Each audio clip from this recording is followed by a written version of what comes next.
Hello and welcome to the presentation of the Smart Task functionality of AHM36 IO-Link.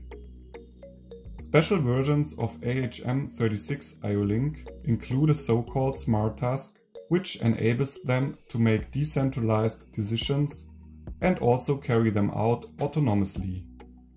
They take care of functions at the superordinate automation level, thereby improving response times and measuring accuracy, because measurement and calculation are executed locally in the application with the optimal cycle time. A wide variety of applications in which length measurement plays an important role can be designed more efficiently using this Smart Task A30. There are 4 different modes available within the Smart Task A30. We start with the first mode, length measurement in IO-Link mode. Here a trigger signal on pin 2 of the encoder starts and ends the length measurement. The trigger signal can be generated, e.g. by a photoelectric sensor. The length value is provided via IO-Link process data. Here you can see an AHM36 IO-Link with Smart Task functionality mounted on a conveyor belt. A photoelectric sensor is connected via a Y cable to the encoder. The photoelectric sensor provides the trigger signals on pin 2 of the encoder. To configure the encoder, the linear measuring length per turn of the encoder has to be known. It can be calculated with the circumference of the roll or the measuring wheel the encoder is mounted on, or by just measuring the linear distance when the encoder is turned once. The speed of the conveyor belt can be adjusted variably. To activate the mode length measurement, the activation button has to be pressed. Then several parameters are configured automatically to the suitable settings. Depending on the trigger signal, pin 2 can be configured as high or low active. Additionally, the linear measuring length per 360 degrees of encoder rotation, which has been calculated before, and the counting direction have to be set. Now, different objects with different length are put on the conveyor belt one after another, and the conveyor belt is started. In the visualization of the process data, the results of the measurements are displayed. Also, if the speed of the conveyor belt changes, the length measurement still works precisely and reliably. Now, let's go to the second mode, length monitoring in IO-Link mode. In this mode, the trigger signal on encoder pin 2 starts and ends the length measurement again. The length value is provided via IO-Link process data again.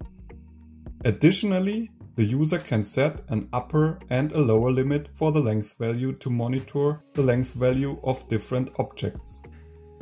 If the limit values are exceeded or fallen below, an additional limit value bit is set in the IO-Link process data. For the length monitoring, the same setup is used as for the length measuring. To activate the mode length monitoring, the activation button has to be pressed. Then also several parameters are configured automatically to the suitable settings.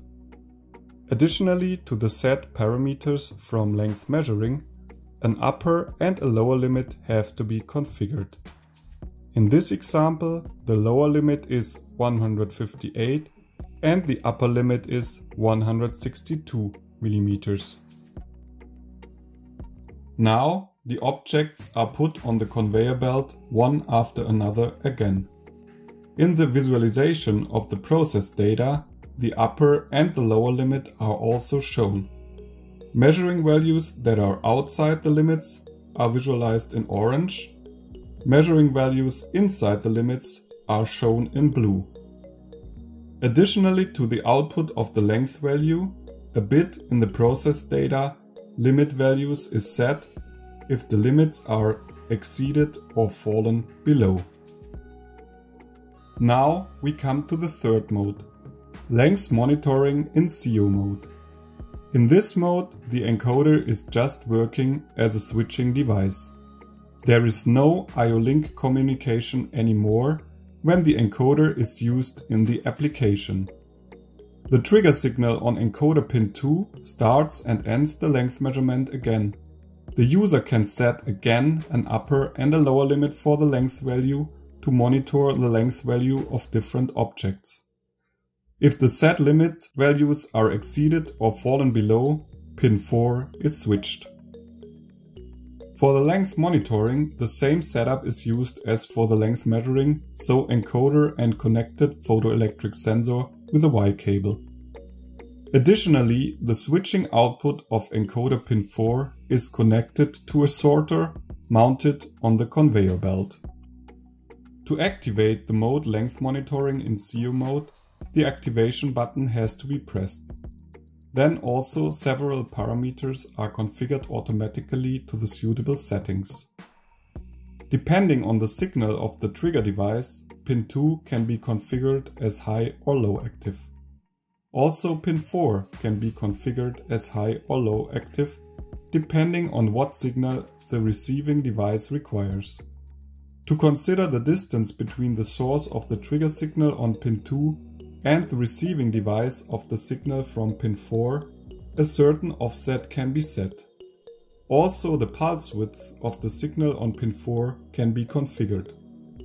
The other parameters measuring length per 360 degrees, upper and lower limit, and the counting direction are already known from before. Now the objects are put on the conveyor belt one after another again.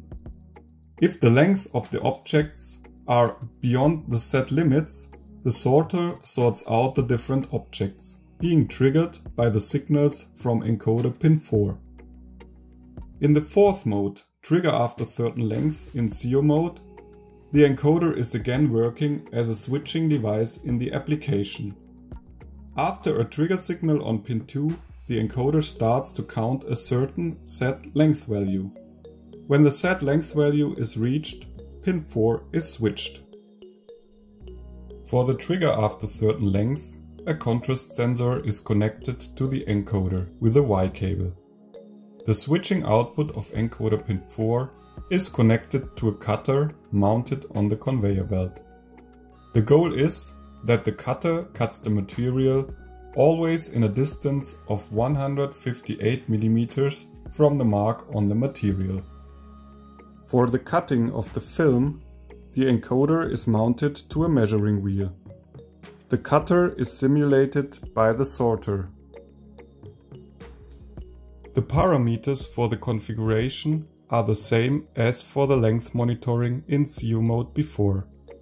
Additionally, the user can choose if a new trigger signal from pin 2 shall start every length measurement, or if pin 2 stays active after the start of the length measurement. The offset value for the distance between contrast sensor and cutter is set to 380 mm in our example. And of course, the length value for the trigger has to be set. In our example here, it is set to 158 mm. Case 1. New trigger signal for start of every measurement. Now the material is put on the conveyor belt and the conveyor belt is started. The contrast sensor registers the mark on the material and triggers the encoder. The encoder counts the set length value and triggers the cutter. Case 2. Pin 2 stays active. Now the material is put on the conveyor belt and the conveyor belt is started. The photoelectric sensor registers the beginning of the material and triggers the encoder. The encoder counts the set length value and triggers the cutter. As you could see, the Smart Task functionality offers a convenient and intelligent way to solve various applications. Thank you for watching this video. Further information can be found under sig.com.